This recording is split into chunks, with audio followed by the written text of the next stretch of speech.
powers. Number 3, rulers of the darkness of this world. Remember what we just read out of Genesis chapter 1. On day 4, the 4 things there, and they were to be rulers of darkness. Rulers of the darkness of this world and spiritual wickedness. Remember Sodom, where? In high places, in the spiritual realm, where there is earthly wickedness and there is spiritual wickedness. Far, far more wicked than earthly people can do. Okay? Because earthly people can be saved and redeemed. Angels and principalities and powers cannot. They do not have redemption offered to them. Now, so I want you to think about that when we think of the zodiac divided into 4 groups of 3. They're divided into 4 groups, and they correspond to the summer, spring, let me get this right, spring, summer, fall, and winter. That's what they correspond to. Remember the teaching that we did here a while back where I showed you the sun's progression in the equinoxes, or the 2 zodiac signs of Capricorn and Cancer. The sun rising and setting in a yearly cycle, exactly 46 degrees. That's the number for the temple of the human body. The 46th book of this Bible is 1 Corinthians, where it tells us that our body is the temple of the Holy Ghost. So you kind of understand now the dark conspiracy that is going on with these people. Here is the signs of the zodiac. They're circling around the earth as watchers, or the gods that are trying to determine the fate of mankind. So we look in Daniel chapter 2, and we understand a little bit more then about the secret that Nebuchadnezzar dreamed about, that Daniel revealed in Daniel chapter 2. And he said, here it is, the 4th kingdom shall be strong as iron. I'm going to stop right here, okay?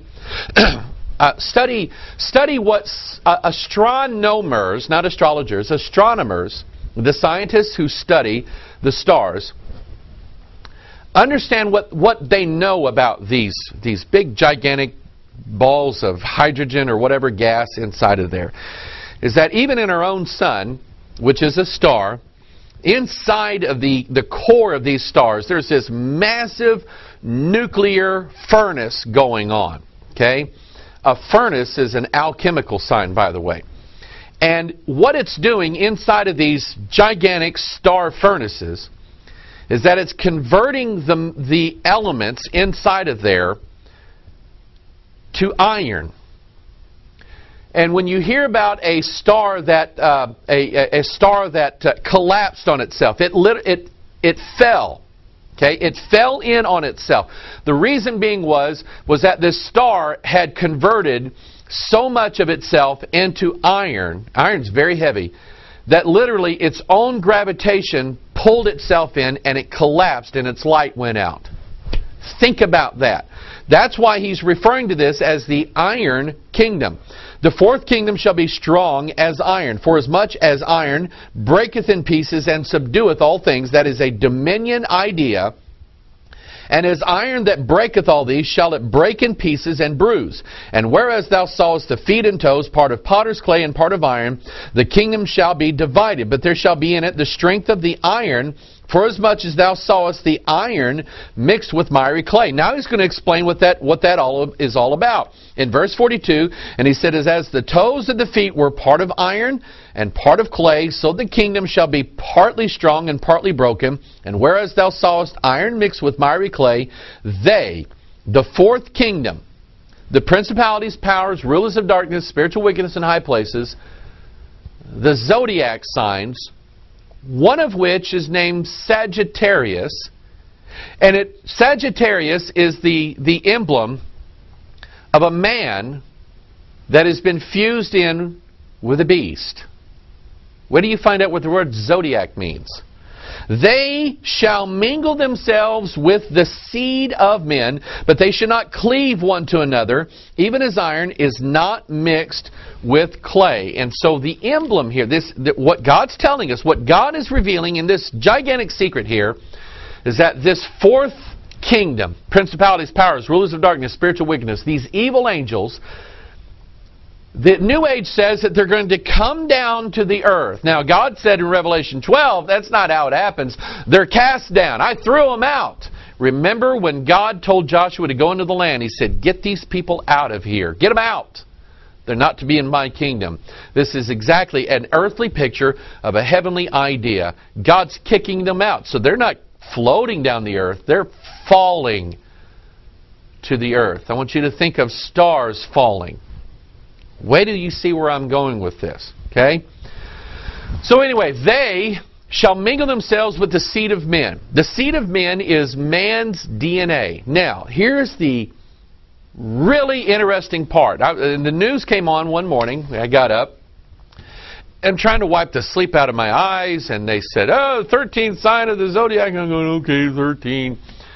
And they said, it's Ophiuchus. Oh, Ophiuchus. And then they showed the emblem, the sign of Ophiuchus, Serpentarius, the serpent bringer. Let me show you his sign. It's the caduceus. And there's a lot of signs here. Notice the astrological, zodiacal signs there. Notice we have the horns of a bull. Think about that. And we have the wings. That's the emblem of Osiris, the sun god. And we have the pentagram, Satan's 5-point plan, Revelation chapter 9, the 5th trumpet sounding. And we have an emblem of the cross with a rose on it. That's the Rosicrucian. The rose is the emblem of the female, the cross the male, and they're fused together. That's the sons of God, daughters of men. We have the Ankh symbol, which is another symbol of male and female fused together. We have a rod, like an arrow. Okay? We have a dart that goes straight up. It's a phallic symbol. It's a symbol of Osiris, or the Antichrist. And we have DNA twining around it like two serpents.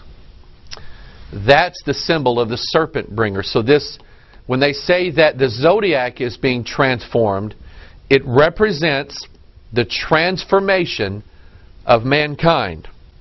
Now, as I said earlier, this has everything to do, this new sign being added, and what it represents, this bringing the serpent. Now we're going to restore the old religion they talk about. Okay, remember in Star Wars it was about the old religion, which was the Jedi religion. Okay, we're going to restore the old religion. When you hear in the church them talking about ancient practices or ancient ideas, or when you hear this idea of ancient future church, what they're doing is that they're digging up the old religion of Babylon and they're bringing it in through the serpent, who was more subtle than any creature or any beast. And so it has to do with the heavenly realm becoming in control of the earthly realm. The fallen angels and Lucifer itself and the Antichrist coming up out of his chamber, out of the sea. Think about that. Oh, I can't wait to get to this. You know I'm setting you up, okay? I'm trying to teach you this so when I show you the video clip, you'll go, oh, wow, okay? It makes sense. It really does. It's about a kingdom, okay? On this video that we talk about the fourth dimension, scientists think of the fourth dimension as like looking into a mirror. You're looking at your exact opposite. I don't know if you look in a mirror. When you raise your right hand in a mirror, actually the guy in the mirror, that's his left hand. Okay? So it's a mirror image of this world here. And this is interesting because Job described this when he was referring to the sky. In Job 37:18, he said, hast thou with him spread out the sky, which is strong and as a molten looking glass. You remember Alice. The guy who was writing about Alice, Lewis Carroll, was a British mathematician theorizing on the fourth dimension. And he said it's like going through the mirror to getting into the opposite world. Okay? Because when you look into a mirror, when you look at it, it looks like it has depth. When you look behind the mirror, there's no depth there. That's what they're describing here. So Job says that the entire sky is like a mirror image of what? Of what's going on here on this earth. Now, I'm going to give you the biblical end of it, and then we're going to show you the reverse of it. Matthew chapter 6, verse 9. After this manner, therefore pray ye. This is our brother, our friend Jesus Christ, teaching us how to pray. Our Father, which art in heaven, hallowed be thy name. Thy kingdom come, thy will be done in earth